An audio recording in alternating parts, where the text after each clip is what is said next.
बहुत बहुत धन्यवाद। और क्योंकि इसमें एक क्वेश्चन से हो, आप लोगों ने अपना नाम बताना है, गांव का नाम बताना और उत्तराखंड का विकास कैसे हो उस पर सुझाव देने हैं 1 मिनट में। मेरा नाम दिया नेगी है, मैं ग्राम पटोटिया की हूँ और हमारे उत्तराखंड का विकास पहले तो हम सबको एकजुट होना पड़ेगा तभी हो सकता है। सबसे पहली बात तो यही है कि हम लोग एकजुट नहीं रहेंगे तो हमारा विकास कभी नहीं हो सकता और ना हमारे गांव का हो सकता है। जब हम सब अपनी सुविधाएं, जब हम अपनी सारी प्रॉब्लम्स किसी को शेयर करते हैं तो हमको एक साथ होके बताना पड़ता है कि हमें ये दिक्कतें हैं। अब जब दूसरा इंसान बोलेगा कि मुझे ये दिक्कत नहीं है बट दूसरे इंसान को ये दिक्कत है, बट अगर आप उसका साथ नहीं दोगे तो वो समस्या कभी भी खत्म नहीं हो सकती है। तो आप सबको एक दूसरे का हौसला बनना पड़ेगा, अपने गाँव वालों का और अपने साथ वालों का, तभी आप सबका भला हो सकता, विकास हो सकता आपके गांव का। धन्यवाद।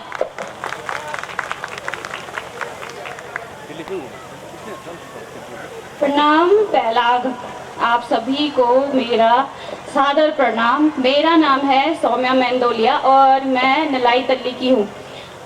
जो मैंने पोस्टर बनाया है वो भी एक विकास से संबंधित पोस्टर बनाया है मैंने। जो आजकल हम देख रहे हैं कि हमारे गाय लोग क्या कर रहे हैं, उनका दूध खा के और उन्हें खाई में, जंगलों में ऐसे ही छोड़ दे रहे हैं मरने के लिए। क्या इनका श्राप नहीं लगेगा आप पे? तो मैं यही कहना चाहूँगी कि प्लीज़ जो आप गाय पाल रहे हो, अगर आप उनको नहीं पाल सकते तो मत रखो, लेकिन हम इसका समाधान भी ढूंढ सकते हैं।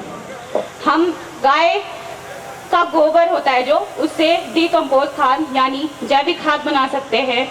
धूप बत्ती, अगरबत्ती और जो गाय का गौमूत्र होता है उससे भी हम कई जो रोग होते हैं उससे कई रोग भाग जाते हैं। तो ये भी एक रोजगार का बहुत बड़ा साधन हो सकता है हमारे लिए। जब गाय फेंक देते हैं लोग मरने के लिए, वो मर जाती है, तो जो बाघ होता है वो भी हमारे घरों पे आ जाता है, क्योंकि उसको आसानी से शिकार मिल जाता है। तो जब शिकार मिल जाएगा तो वो उसी इलाके को अपना डेरा बना लेगा। इसीलिए हमें गाय बच्चियों को पाल के ऐसे नहीं छोड़ना है और उनका अच्छे से भरण पोषण करना है और पशु बचाओ रोजगार पाओ। धन्यवाद।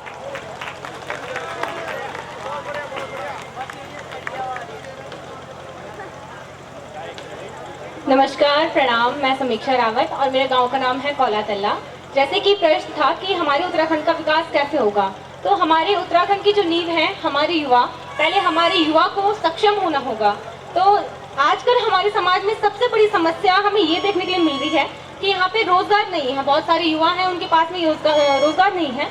तो जो हमारे उत्तराखंड में हमारे प्राकृतिक बहुत सारे साधन होते हैं, चाहे वो ऑर्गेनिक खेती हो गई, पशुपालन हो गया, कि जैसे आजकल आप सब देख रहे हो कि पिरूल का बहुत अच्छा यूज हो रहा है। तो वैसे ही जब हमारे क्षेत्र के युवा इन सब चीज़ों का ज्ञान लेंगे और हमारे उत्तराखंड में जो भी प्राकृतिक संसाधन है उनका उपयोग करके, जैसे अगर हमारे यहाँ पे इतना नेचुरल पानी मिलता है, उन्हीं की बॉटल्स बना करके उनको बेच करके, ऐसे बहुत से साधन हैं, उन सब का प्रयोग करके अपने लिए रोजगार के अवसर खुद ढूंढेंगे बजाय किसी और के ऊपर डिपेंड होने से, तो हमारा उत्तराखंड का विकास भी हो सकता है और हमारे जो युवा हैं उनको सीखने को मिलेगा और वो और अधिक सक्षम हो सकते हैं। धन्यवाद।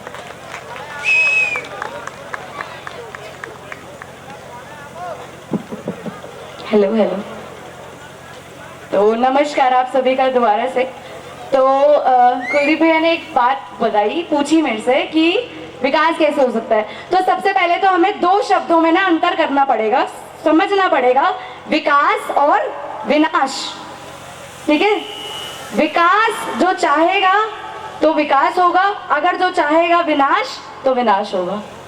ठीक है, तो उत्तराखंड में विकास यानी ये नहीं कि रोजगार लाओ तो फैक्ट्रियां बना दो, बिल्डिंग बना दो, ये बना दो, वो बना दो, नहीं।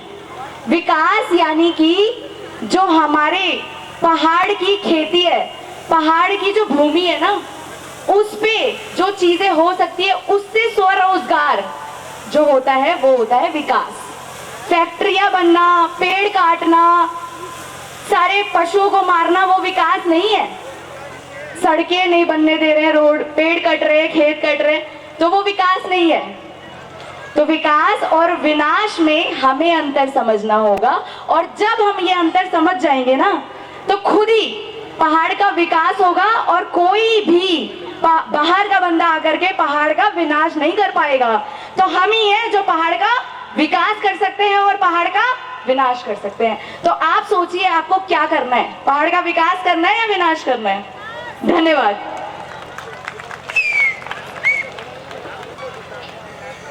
बहुत बहुत धन्यवाद। और प्रयास करते हैं, और यहाँ पर पिछली बार भी काफ़ी लड़कियों ने प्रतिभाग किया था, महिलाओं ने किया था, इस बार 3 ने प्रतिभाग किया, तो फर्स्ट सेकंड थर्ड इन तीनों में से कोई ना कोई होगा। तो किसको दिया जाए फर्स्ट, किसको दिया जाए सेकंड? सौम्या एक बार फर्स्ट आई थी, आप बताओ क्या लगता है किसका अच्छा है? सर आप ही बता सकते थे, तो मैं क्या बताऊँ, मैं तो खूब कॉम्पिटिटर हूँ। देखो, तीनों में से हमें डिसाइड करना तो बहुत टफ है कि कौन फर्स्ट सेकंड थर्ड है, लेकिन किसी एक को तो देना ही पड़ेगा ना। और मैं चाहूँगा कि हम उसको सम्मानित करें, मतलब उसको ये प्राइज दें, क्योंकि तीनों का ही बेस्ट था, तीनों का ही बेस्ट था, है ना।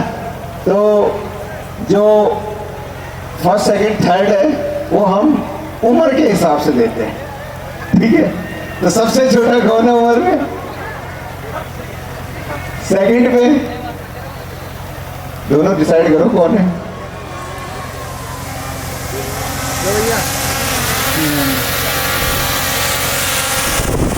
तो दिया को हम फर्स्ट प्राइज देते हैं। बहुत बहुत बधाई आपके लिए।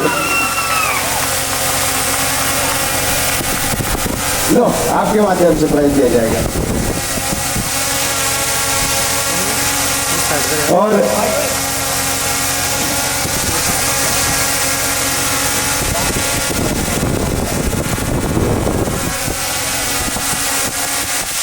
मैं चाहूंगा ये क्राउन ये दोनों पहनाए, सौम्या और समीक्षा दोनों मिलके पहनाए इस लड़की को, जो है अपनी छोटी बहन को, दोनों मिलके।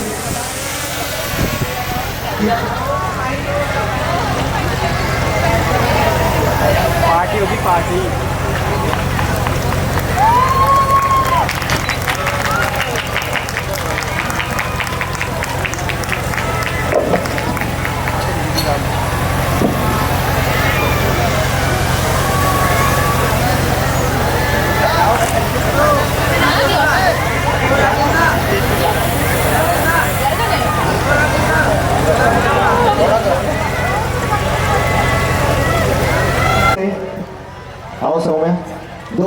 दोनों सेकंड है, ठीक है, लड़का उम्र दोनों के दोनों सेकंड है।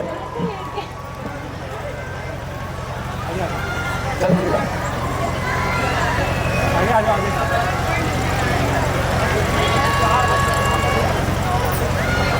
एक बार गाना और बजा दीजिए ना, एक बार और बैंड वाले भी तैयार हो रहे हैं। तालियां भाई, तालियां बजती रहनी चाहिए।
हाइट के हिसाब से वाली एज के हिसाब से तीनों प्राइस में अच्छा इन बहुत बहुत धन्यवाद। और बैंड में नाचने के लिए